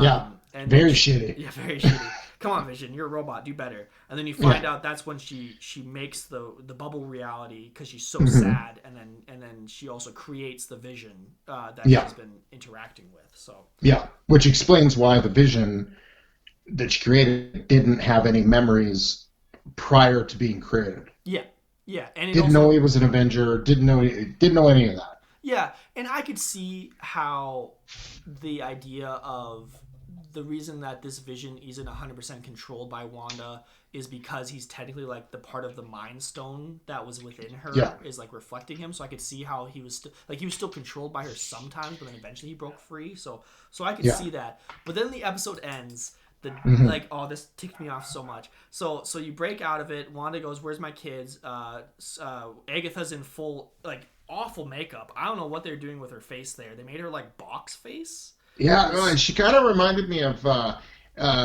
from, if you remember, in Lord of the Rings. Oh, Galadriel. When Bilbo shows up. Oh yeah. And Bilbo tries to take the ring from Frodo. Yeah. And he's like, ha! I was like, oh, they got the same makeup artist. I thought it was so weird. I didn't see why they needed to do that. Like you could have just had Catherine Hahn be Catherine Hahn, but no, they had to give her a weird box face. So then she has her kids, and then she's like, "I know what you are." And in my mind, I was like, "Oh, she's gonna say she's a Nexus." Because that's the compliment. But then when she says, "You're a Scarlet Witch," my immediate reaction was, "Boo!" I just started yelling, "Boo!" I thought that was the dumbest thing of all time. Yeah. Because it made you realize they've never called her Scarlet Witch the entire time. So instead of just her code name, Scarlet Witch is now a title. I thought that was so stupid. I was like, no. Yeah. That's... Yeah. I didn't buy into that either. I was like, you could have had her still like the background story that you created for her without actually calling her the Scarlet Witch. Like she could have come out of this and then, she could have been dubbed the Scarlet Witch. Yeah. Or something like that, but it's just like instead it's like Scarlet Witch is like a thing. Yeah, like a title. Wasn't a fan. And especially because again, it's one of those situations where what they could have done would have been made way more sense, but then the fact that changed it to fit the MCU more, I was just like, that's stupid. She's always been the Scarlet Witch. Shut up. What? Yeah. So yeah, you're telling me they have people call it Captain America, Black Widow, but then on the team is just Wanda. They didn't give. Yeah, I know. It's like quick, Spider-Man, Thor, Jill. Yeah. You didn't give her a code name this entire time. No, not at all. So stupid. So that made me really mad. But then I was still like, okay, let's see where this is going. And then you also had the end credit scene of Hayward. They sent a drone into the circle. The drone got kicked out, and then he takes the energy from the drone and then powers up Evil Vision or White Vision or wherever you want to call him. So you're probably way more experienced with White Vision than I am, because I've only seen images of him. I've never actually read anything with him in it. So what were you expecting seeing White Vision? I was super excited because I knew he was the Vision. Like White Vision was good Vision. Yeah. He was. It's just they played it. They played to it pretty well. I was expecting, okay, he's going to come in. He's going to be the White Vision, which is Vision just without any emotion or attachment to anything. Yeah. Very much more Android-like. I didn't really understand the whole hey, I took some of your Nexus Scarlet Witch power and then powered up my robot. I didn't get that. But I was still very excited about this vision and what that meant for the next episode when this thing was going to go in and what that meant. Yeah, because like I was on the same page with that, where I'm like, okay, so now you have a vision that doesn't have any of the like baggage of being like a person, but the idea of like real vision was powered by a freaking infinity stone, but for some reason random chaos magic from a drone is able to power an entire robot. I was just like, okay, that doesn't make any sense whatsoever. Like, yeah, and like in the comic books, he is white from head to toe, like white. Everything about him is white. And this one, it was like came in, and then he's like, "Oh, it's white vision," and then he has like blue eyes. The first thing I thought I was like, "Oh, it's Aryan vision." Oh no! Oh no! Like, oh no! Oh no! That's like, the story route we're going. I was like, this just got weird. Yeah. But no, I was like when I first saw it in the after credits, I was super excited because I was like, okay, what does this mean? How like his body has now been turned into the white vision, so he's the actual real vision. Yeah. Minus being vision. Minus the soul. and whatever that other thing is in the thing, I'm like, this is. I thought like at that point I thought what they were probably going to do is have somehow her merge her vision of vision with the body. Yeah. And then Vision would be back. Yeah. That's what I thought. That's what I thought. That's what I thought was going to happen. So then you're going into episode 9. There's a lot of questions they still need to answer. They still got to answer Quicksilver. They still got to answer Monica Rambeau. Like, what's her deal? They still got to answer all this stuff. So you start off with, "You're the Scarlet Witch." Again, super stupid. So then Agatha and Scarlet Witch are about to fight. But then Scarlet Witch's vision shows up and goes like, "Girl, what the heck is going on? This is crazy." But then White Vision just bursts onto the scene. So again, it implies that like he's not affected by the bubble. And I guess it's because he's powered by the chaos magic. So it's like, okay, I guess he could be a get-in. So then you have White Vision versus Fake Vision, and then you have Agatha versus Scarlet Witch. And I thought like the fighting itself was fine. Like it was very much like Vision. No, sorry. Agatha versus Scarlet Witch was fine because they're just throwing balls of energy at her. Vision versus Vision was a great fight. Oh, that was fantastic. The whole like phasing in and out of each other and like using the momentum of being that was really cool and really well choreographed. Yeah. I enjoyed that. It made me excited. Like, oh man, I wish Kitty Pryde could do this. You know. Yeah. Kind of thing. So, but I mean, if she did to a human, it'd be so much grosser. But so then stuff starts they start fighting, but then at a certain point they like they pause the fight for whatever reason.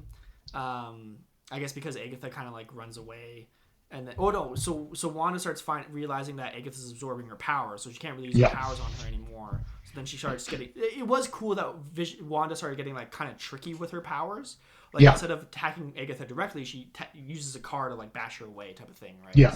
So I thought that was really cool and really it shows off how smart Wanda is. And then you kind of have you have the Agatha releases all the citizens of this town. So what was your reaction to that? I was like, we're gonna have a witch burning. Yeah, that would have been cool. That would have been cool. Because I thought it was really kind of cool because at that point it was like you really were like, okay, Agatha is the quote unquote typical bad guy, but who's really the bad guy? Yeah, it made you really it didn't give you a lot of sympathy for what she was doing because all these people were controlled. And you could kind of show her a little bit of sympathy and saying like, I couldn't understand that level of pain. Yeah. And I can kind of see why you went there, but at the same time, what you did was kind of horrible. Well, yeah, especially when Dottie reemerges finally, even though I thought she was going to be so important, and then she goes, my daughter hasn't left her room in like days. I'm like, oh my gosh, this is horrible. Like, these people just living in their own filth. Like, what is this? Yeah. So that was pretty dark. Because to me, I never really like, even though they kind of like they had the moments where it was very much like Scarlet Witch is not doing good for these people. I still Yeah, never really saw Scarlet Witch as a villain. I was very much still like, no, it's Wanda. She's a hero. yeah, She's just really sad. It's okay. But then this yeah. really makes you realize, like, no, man, this is a whole town of people like wanting to kill themselves because of how terrible Yes. this whole situation is. And that's where I was like, okay, this kind of harkens back to the because she's had more than a few issues Yeah, in the comic books where she's gone either completely off the deep end, where she's like what she's doing, she's doing it, she knows she's doing it, but it's kind of out of control. And then there's been other times where she's just been a complete friggin' badass. yeah. This made So me. this was like exactly that to me. It was like okay, I understand the pain, but what you're doing is completely selfish and horrible. And then when they started to highlight it, to your point, with like, oh, people just on repeat doing the Yeah. same thing over and over, and it was like you started to kind of go, oh god, that would just be horrible. Yeah, the when you start like really thinking about it, it gets worse and worse. And Yeah, like the other thing that's really annoying is like you start thinking about like, wait, was Tony Stark right all along? Like if it makes Tony Stark seem right, I don't agree with this TV show. yeah, Like when you consider like Civil War and like who should be in control of the superheroes and yeah. whatnot. So Yeah, it was just I think for me it was I was still on the Scarlet Witch side, but I certainly wasn't I certainly didn't think there was a clear cut like, oh, you're the bad guy and you're the absolute good guy. yeah, like there was no black and white. It No. was pretty great. Other than Agatha, kind of still doesn't really give a shit, and like Yeah, the only reason she's there is like now that she knows she's the Scarlet Witch, she wants her powers, type of thing. So, yeah, so then the fight continues, or no, hmm so Wanda in the middle of a fight starts trying to disassemble the reality, but she only wants to partially do it so people can escape. So, yeah, but then reset it up so that she can be with her family. So then people yeah. start escaping, but then Hayward and all of Sword start like running into the bubble Use it as their opportunity. opportunity, which is like if Hayward's entire goal was to save these people, like Yeah, he literally compromised them again by doing this, right? It's just one of those stupid yeah, things where it's like if you just waited 5 minutes, they all would have left. You would have been fine, type of thing. So that was kind of dumb. And again, this is really what made me think like Hayward's got to be somebody important, right? Like because I'm like yeah. only a really evil person would say they're trying to save people, but then just don't actually only want to actually really kill Wanda, right? Yeah, and it to me it was just kind of like I didn't quite understand. So he drives in there Mm-hmm. and he's like, "Hey, I got the upper hand. I have my whitewashed vision Yeah, and some guys with some guns and some jeeps." yeah, This woman has created a reality, and the last time she encountered you, messed you up yeah. so bad because she had all of your men turn on you. You think that you're like, this is my opportunity. I got the upper hand. I was like, I didn't buy him as any kind of a big bad. Yeah. I just thought he was a goof. Well, so that's why I thought he was a big bad because I was like the only reason Yeah. it's either one hand he's a goof or he's a big bad. So it's like I'd rather him be a big bad because that makes way more sense than him being a Yes. goof. But then Sure. he just turns into a huge goof and it's just like wait what?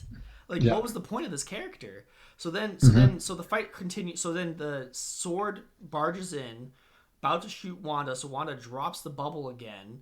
And then her kids start protecting her. And then also Monica, who, while this was going on, finds out Pietro was actually Ralph Boner. Yeah. Just whatever. Like this made me sad because I was hoping for It the did. X-Men thing. Yeah. It was, you know what? And even if it wasn't going to be the X-Men, Ralph Boner. Yeah. Why? Like, or like it could have been anybody else. Like why? Like it would have been really Yeah. funny if they picked like somebody from the comics who could shapeshift or something like that. I But just, yeah, I don't know. Just it could have been anybody.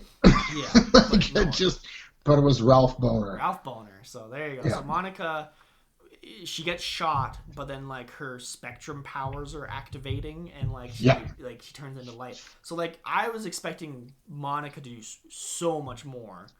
Yeah. Like they build her up, they give her powers, but then her entire shtick was, "I got shot," and that was kind of Yeah. the end of her storyline. And I slowed the bullet down. Yeah, yeah. With Oh, but I didn't stop all of them, and Wiccan had to stop one of the bullets himself because I really didn't do as much as I should have. yeah, like really, Monica was kind of a letdown Yeah.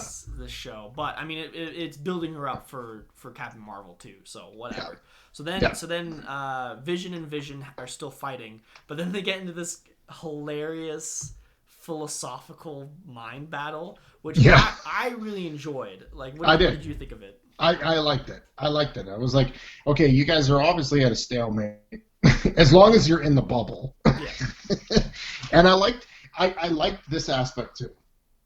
We're in 2020, go into 2021, this launches. We're in the middle of a pandemic, and you really show the power of a bubble. That's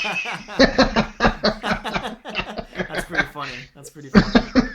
Yeah. But no, I really enjoyed that because it was like, instead of just some kind of hokey, like, oh, you guys are the same person, just merge and we'll be happy, or something stupid happening. I thought, you're in a stalemate, you both have the same powers. This is going to go nowhere. And then they just literally have a philosophical debate. Yeah, like it really shows why Vision is so different than the other heroes, because it really shows, like, Thor would have just punched Thor, evil Thor, right? And like Captain America would have just punched evil Captain America. But Vision is the one that would go, let's have a philosophical debate here, and like, what does it mean to be human, and what does it mean to be alive, right? So this, like you were saying earlier, it's like you're kind of expecting mind vision and physical vision to combine. And that's actually what I thought happened. Like, the way they showed evil Vision flying away, I thought they actually merged. And when the Vision emerged from the whatever building he was in, I thought that was physical Vision then. Yeah. And like fully formed. So I was very confused when my wife was actually the one that was like, no, White Vision left. He's still out there. Yeah, he flew away. Yeah, and I was just like, what? You just have... He's like, I got what I needed. Yeah. So I was just like, it doesn't make any sense. So then Wanda starts fighting Agatha again. Agatha looks like she has the upper hand because he's absorbing all of Wanda's powers. But then it turns out that Wanda magically learned runes suddenly and controlled Agatha's powers. So did you feel like it was a letdown of a ending for the final battle? No, because to me it was like, okay, she has the power to create reality. Yeah. So she didn't have to create runes the same way that, say, Agatha did. Yeah.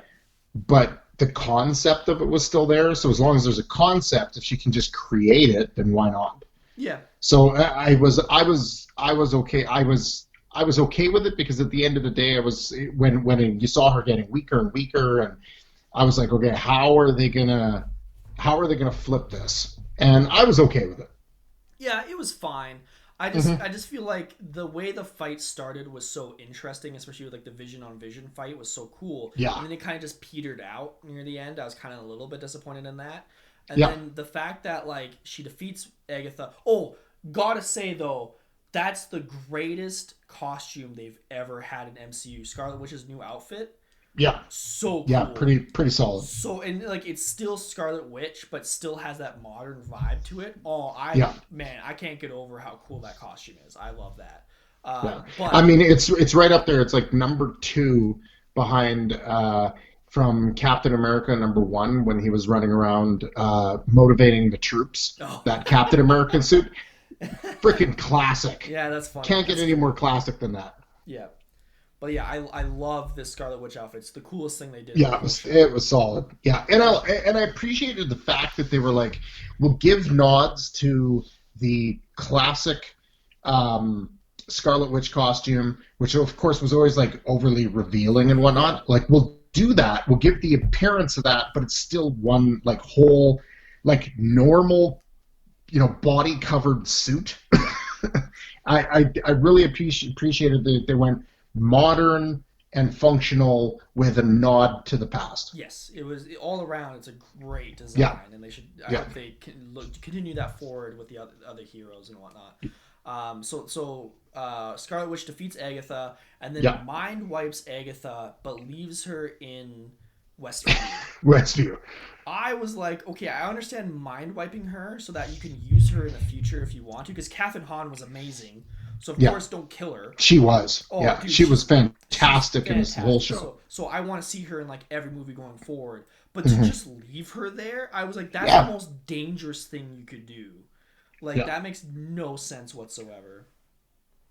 Because Well, like, the part that got me was so that happens. She turns her into the nosy neighbor, starts to walk away. Everybody's giving her the horrible stares, yeah, you know that whole thing. And then she looks up to Monica, and she's kind of like, "Man, these people really hate me." And she, Monica looks at her and is like, "Hey, it's okay. I'd do the same thing if I had those powers." yeah, that was And bad. then it was like, "Oh, it's okay." No, that's what?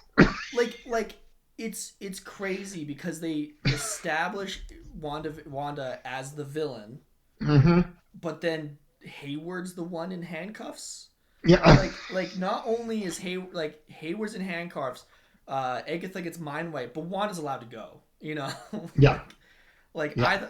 I also agree was like I mean, admittedly, it's one of those things where it's like who's gonna stop her, like Yeah. nobody there is No, powerful. nobody was going to stop her, but I just felt like you took this situation where she did something horrible, Yeah, and she was kind of paying for it in a sense that she's walking the walk of shame, yeah, and then all of a sudden it just completely changed the tone with somebody who was like, "Oh, hey, don't get too hard on yourself. I would have done the same thing if I had your powers." Like just because, like, I mean, I'm quite sure Hitler had somebody sitting next to him and go, "Oh, I'd do it." yeah, That doesn't make it okay. 100%. Uh, Like like I feel like it detracts more from Monica than it does anybody else. especially the way especially the way it ended with the end credit scene. Yeah, I felt like for you took sure. away from it. For sure. So yeah, you have so basically before we get there, so Yeah, Scarlet Witch releases the bubble, yeah, kills Vision and her kids, which is very sad. But yeah, then she walks back to Monica. The people are like, "You tortured us for like weeks on end. How dare you?" Hayward yeah. gets arrested, which again, why did he get arrested? He didn't technically do anything wrong. No, Because he's not a big evil person. He didn't do anything wrong. He just tried to save people in like kind of a douche way. Like that's yeah, the only thing he did wrong. Then she goes to Monica. Monica goes, "Eh, you're all right, kid," and then just lets her leave. Type of yeah, thing. So it's yeah. like, what? That doesn't make any sense. And again, it's one of those Mhm. situations where it's like nobody would have been able to stop Scarlet Witch, but at least Monica could have been like, that was a dick move, you know? But the Yeah, fact that she abdicates her from any guilt is like, what the hell, girl? Like yeah, that's so weird. yeah. I didn't get that. No, and then you have Monica's final end credit, which is a scrawl. Is Yeah, like, hey, we're going up into outer space, which again is like Monica to me was the biggest disappointment. Not the biggest, but one of the disappointments I have for the show.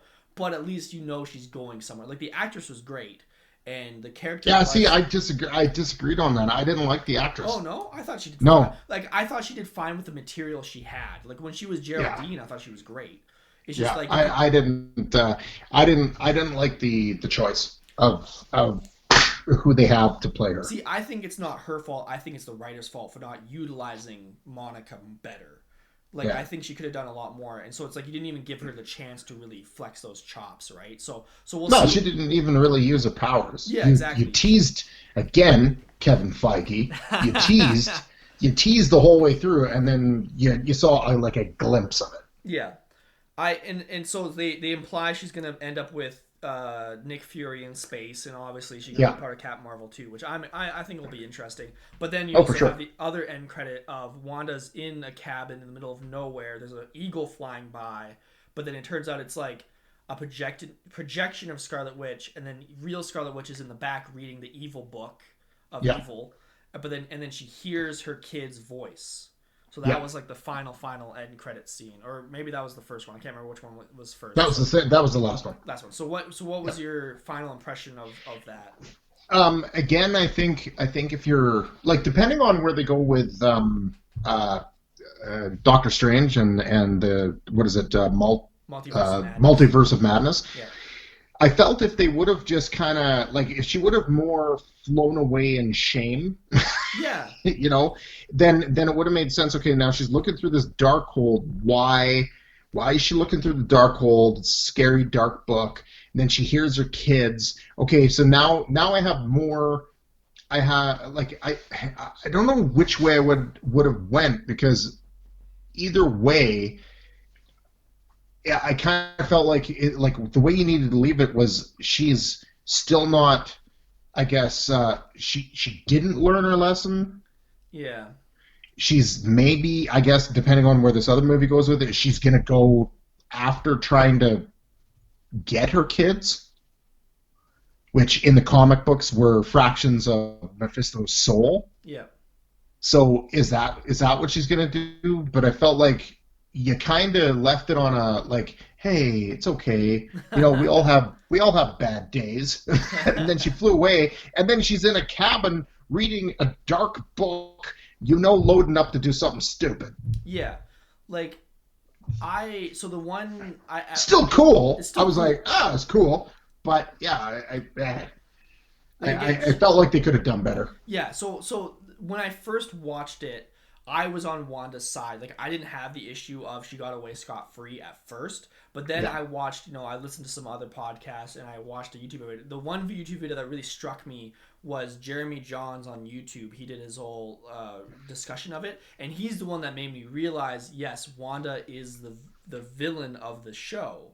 Yeah. If they portray her that way in Doctor Strange 2. Like, Because if you think about this, what did Agatha do that was bad? nothing. No. No, other than like maybe. Other than say you can't control your power, Yeah. you don't deserve your power. I'm going to take your power. She didn't even tell you what she was going to do with the power. Yeah, for sure. Like, what if Agatha was going to full fight crime with it? Yeah. like You never know. She knows how to use it, right? Like, Yeah. I think that what'll be really telling is what they do, like you were saying in Doctor Strange 2. Like if they go Yeah. Doctor Strange 2 and it starts off with Wanda going to Doctor Strange and going, "Hey, help me out," and he's like, "Yeah, we're best friends. Let's go." Then it's like, okay, that really poisoned the show then. But if Yeah. Doctor Strange 2 starts off with Wanda's the main villain and Mhm. messing with reality and it's up to Doctor Strange to stop her, then I think that really justifies the show and like justifies the ending of like nobody could stop her. So now the movie is up to the movie to finish that storyline of Yeah. of punishing her for her actions. So I think I think that's kind of like where I'm at with WandaVision now. It's like it kind of makes you realize kind of what they're doing with the Disney Plus shows, where it's like they're in between the movies, so they can't have a definitive end because they have to have the definitive end, save it for the movies, Yeah. So Yeah. I think if that's what they're planning on doing, it's going to be the same. You're going to find the same thing in Captain Falcon or Captain Falcon. I keep saying that. Captain Yeah. America and Winter Soldier. And it's probably going to be the same thing you have in Loki, where they have their own storylines that'll have minor ends to the storyline, but then the major villain stuff will happen in the movies. It's kind of what but if they mess it up and Wanda's just a hero again, man, that's stupid. Yeah. Yeah. I feel like they could easily start, the next Doctor Strange movie with something's gone on, something's wrong, something's bad. Doctor Strange goes to, does his little thing. He's investigating. Finds out it looks like it's Wanda, but then you find out that Wanda's just trying to, again, in her, this fit of depression, try to get her kids back or whatever. And then you find out that, Mephisto's pulling the strings behind the scenes or something like that. I could see you doing that and then pulling by the end of Doctor Strange, pulling her back to the good side. Yeah. But to your point, if she goes in and she's like, "Hey, buddy, we're Avengers. Yeah, let's go do some stuff," it's gonna be like, "What? Yeah, like what? She's what was the evil. point of that?" Yeah, like she literally tortured an entire town. Nobody's gonna talk about this. Yeah. And the other thing that kind of cheapens the show is the fact that there is just a Vision walking around now. Yeah. Like why didn't I feel like what made the ending better is it, like we said, if physical vision and mind vision had merged and then he had gone with Wanda and she had to re teach him how to be human or whatever. I feel Yeah, like that would have been a better ending than there's just a random Vision wandering I around. I like this because it kind of like to a degree it kind of falls in line with the comics in the sense that yeah, he's very detached. And when he first shows up in the white in the comics, she goes to like give him a big hug and be like, "Oh, Vision, you're back," and he just kind of like rebuffs her. Mm, He's like, "I'm not who you who you think I think am? I am." And I think obviously I'm hoping he's going to be in some of the movies going forward, just to kind of continue to flesh out who this Vision is. Even if eventually maybe you do somehow do like a merging thing and bring back the original Vision, Mm, but I'd like to see this played out because but there was definitely a separation between Vision and the Scarlet Witch at that point where they weren't, there was no like, oh, help me remember. It was like, no, I'm an android. I don't have any feelings. I have the memories, and I know you're a friend, but no, yeah. I there's mean, no hanky panky here. but the two issues I have with that is one, it again cheapens what Monica says, where she goes, "You don't know what they don't know what you sacrificed, which justifies what you Yeah, did, but apparently one of the things you sacrificed is just still alive." And yeah, two, you literally have like the exact same storyline going to happen in Guardians 3 with Gamora, who yeah, again is the same physical person but doesn't have the memories and emotional attachment to Star-Lord. So it's like yeah, it'll be interesting to see what happens going forward, like which one, who does it better. And my money's going to be it's going to be way better with Gamora doing it than yeah, than it is with Vision, because I mean you have James Gunn running it. So yeah. but again, we'll see what happens. So looking at the show as a whole, Yeah. what's your thoughts on it? I liked it. Yeah. And part of me is like, oh, I don't want to be a fanboy. Um, You but hipster. I was skeptical. I was very skeptical about the show in general. The first couple episodes, I was like, I don't get what they're doing here. And then as it went along, I was like, okay, now I get what you're doing. And at the end, I was like, overall, there were bits and pieces that I liked and disliked, but overall, I was like, that was well done. Yeah. Yeah, Yeah. I enjoyed it. Yeah, like it's definitely gonna top Marvel TV for sure, because it had Yeah. like the Well, budget and it had the integration with the MCU and whatnot. yeah, and I mean, I think that Agatha was well cast and well Oh yeah, acted. I think that Scarlet Witch, Elizabeth Olsen, I think she did a fantastic job. Paul Bettany did a good job. yeah, I think overall, like I think it was the strength of the acting, and if you really look at it, like outside of those main characters, really they're the ones that just carried the whole show, that's true. That's very true. right? Because there were no little bit pieces here and there for anybody. It was either you have a role to play in the show, and it's either a silent part or you're a talking part, but the whole focus stayed very much on the people that came in with some very good acting chops and carried this thing to a very enjoyable end. Yeah. Like my favorite part about this show is, I mean, maybe this is because we didn't get any MCU in 2020, but it Yeah. really like scratched that itch really well of like, Hmm. because I mean, you were kind of harping on the whole it kept trying to lead you down different paths, or like there's so many Yeah. different Easter eggs and whatnot, but I actually really enjoyed it because that was one of my favorite parts of the MCU is when I go to watch, Captain America or Thor, I look with a magnifying glass, and whenever they make a random reference, I freak out in the movie theater type of thing. So Yeah. being able to do that again was really fun, and even if none of them panned out, I still had fun noticing them and See, theorizing. I see a difference between being trolled and an Easter egg. An Easter egg to me was like the Stark toaster. Yeah, It didn't mean anything. It was just a little nod to like, hey, you Marvel fans, look at this. Whereas a troll is like when they bring in Pietro, and even though there's a whole back and forth and you got everywhere to go, you go with Ralph Boner. yeah, Like that to me is you're getting trolled. Even though it was like there were nods here and there to both characters, at the end you trolled people the whole way through. Same thing with which I found funny at the same time, where Paul Bettany was interviewed and he's like, Oh yeah. "Oh yeah, I got to work with this terrific actor. It was such a great fight scene. Blah blah blah. I've always admired all the work that he did." And everybody was like super hyped as to who this could be, Yeah. and it was him. which was top notch trolling. See, But yeah. to me, it's like there's a difference between something that you catch in the background as an Easter egg that is harkens back to the comic books or whatever, but doesn't have a major role in what's going on, and then being trolled. See, I think troll is too harsh of a term for it, because I feel like there's a lot of negative connotation to it. Yeah. Whereas, because like to me, it speaks more of like how much the directors and producers and whatnot, one, know the characters and want to expand on the comic book universe, or not expand, but like use the comic book universe, and two, know the fans and know their fans are going to be going over this with a fine-tooth comb, that they're willing to put those things in there because they didn't have to. So they put those things in there because they knew people would react. And like, to me, that's not trolling. That's just like, being involved with the community is how I would see it more. But I see it as a troll because there was no payoff.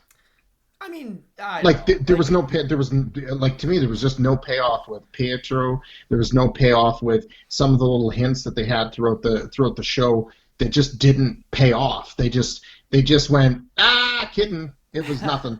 Yeah, I mean, and that to me is you.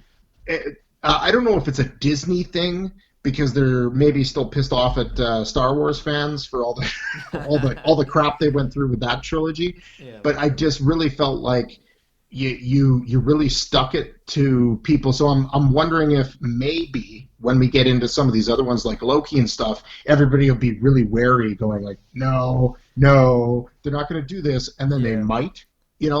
So I mean, I can understand. I certainly understand the need to kind of play with your emotions a little bit to get you interested, keep you watching the next episode. But I felt like with some of the major the major hooks that got you going, like, oh, I want him to be the Quicksilver from the old universe. I want him to be the X-Men universe, and then you paid it off with Ralph Boner.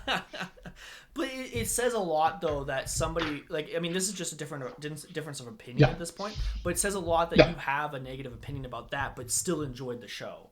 I think did. It really speaks to the quality of the show and the quality of. And I have to say it's because it was a surprising storyline that I and I say surprising because I did not think I was going to enjoy it as much as I did. And the acting was, I really, really enjoyed all the people they cast in the show, with the exception of, I wasn't sold on Monica. I could have done without Darcy. Give me some more Jimmy Woo. But outside of that, like, the main focus was on Vision and Wanda, and with a little bit of Agatha in there, and it was great. Yeah. So two final questions to kind of wrap things up. So one, in your opinion, would it have been as good if it was just all the episodes were released at the same time? Like, would you still have enjoyed it as much, do you think, or do you think having it weekly really added to it? No, I think the releasing weekly definitely added to it, because it allowed people to stew on it for a week and come up with all kinds of conspiracy theories and ideas and everything, which was kind of fun. And it also gave me, who, I mean, yes, I read a lot of comic books, but I'm not overly familiar or as in-depth familiar with the Avengers, specifically Scarlet Witch and Vision, and some of the backstory there. So it gave you a little bit to me as a comic book fan to go back and do a little research and look into some things and start to formulate my own ideas. So I liked the break as much as I'm like you. Like, if I'm really into a show like Umbrella Academy, I'll watch the whole thing through. Yeah. But I'm kind of glad they broke it up. Yeah, like I I think it's just me being a millennial. Like I just want it all at the same time. Yeah. Like I'm so used to that now. Because like I know when I watch other shows on Netflix where it's all at the same time, I still have those discussions in between episodes. I just get the answer the next 5 minutes, right? And maybe Yeah. that's me being impatient. But I'd still prefer if it was all dropped at the same time. But that's just me. Well, if you were like Gen Z, you'd be like, I want it all at once, but I want it to be 3 episodes so it's over quicker. Yeah, I need it. Is this in TikTok? Can I TikTok this? Yeah, Yeah. can you TikTok the entire show to me? So this is our second and final question. So this was our first taste of Disney Plus and how it's going to work going forward. So does this make you? So how do you look at Falcon and Winter Soldier and Loki moving forward? Like, are you excited for them now? Are you less excited for them now? Like, how you? So in order, I was very excited for Loki because I love the actor and I love the character. Mm-hmm. And I love the concept once I had an idea as to what was happening. Mm-hmm. Well, what is happening, sorta, Could be happening because you still don't really know what the hell's happening. Yeah. But it's very intriguing. And then the second one I was looking forward to the most was Falcon and Winter Soldier. After seeing this and going, hey, these are two characters that I very much like Vision. I'm kind of lukewarm on Scarlet Witch, but I watched this show and I was like, hey, I really enjoyed that. And if they can make me really enjoy this, I'm super pumped for Falcon and Winter Soldier tomorrow, especially with some of the characters that I know are going to be showing up in it. And Loki, I'm just totally hyped for. Yeah. And I'm probably going to watch Loki and be like, oh, that was a letdown because I've just built it up so badly in my head. Yeah. But I'm very much looking forward to the next ones. I don't know enough about Hawkeye yet as to what they're going to do with that one. But I like Jeremy Renner, so I'm optimistic with that one. But the next two coming out with Loki and the Falcon Winter Soldier, totally hyped. See, ready to go. I agree with you on Loki because I feel like the way that they've shown the trailers, this seems like a very similar show where it's like they're allowed to be wacky and zany when it comes to alternate realities and whatnot and alternate timelines. I'm less excited now for Falcon Winter Soldier because to me, Falcon and Winter Soldier is a lot more vanilla. And I feel like they're going to have less opportunities like they were with WandaVision where they were able to sneak into Easter eggs. Like I mean, maybe it's just because I don't care as much about those storylines, like the spy storylines, compared to like more crazy comic book stories. But I feel like it's probably going to be more boring now that you have WandaVision to compare it to, you know? But, I mean, like you said, it comes out this weekend, so we'll learn soon how. I think this one's certainly going to be. It's certainly going to be more of a like an action movie. Yeah. Right. That's the genre that this is going to fall into, and I think again, what I'm mostly excited about is I love Baron Zemo as a character. The actor they have to play him is great. Thank God he put on the mask. I love it.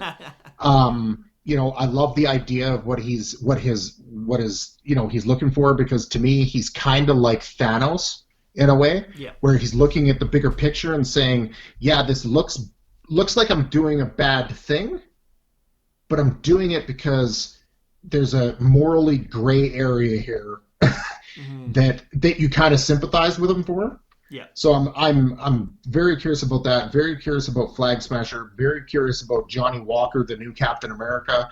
I'm pretty pumped. Yeah, we'll see how it goes. And again, I think seeing how WandaVision was, where it had like a mini storyline that got finished, but then the major storyline is going to get carried on in the next movie. I'm curious to see how it's going to integrate, because the closest movie to that style is Black Widow. So it's like, and they said they couldn't release Black Widow until Falcon Winter Soldier releases. So I'm curious to see how they integrate, like what storylines is Falcon Winter Soldier going to set up that leads into Black Widow, because Black Widow takes place before Falcon Winter Soldier. So it's like, who knows, right? So that's so I have a theory. I have ahead. a theory here. Okay, hear me out. Scarlet Witch. She did it in the comic books. No more mutants. And then she caused a large portion of the mutant population to disappear. Maybe they'll go in the opposite direction. She says, all the mutants.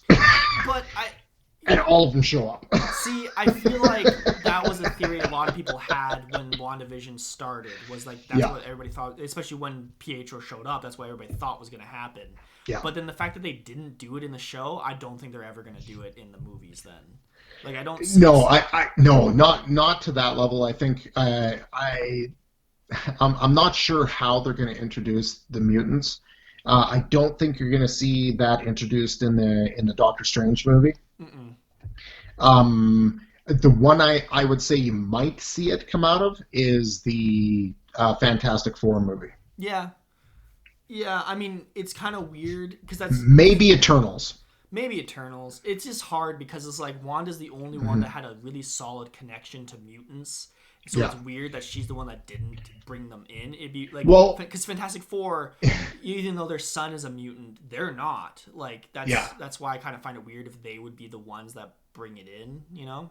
Yeah, and to me, it's also I hope they don't just go with the realm of like, let's just say in one of these movies, all of a sudden like Cyclops shows up, and you're like, oh my God, Cyclops here! Like, what the heck's going on?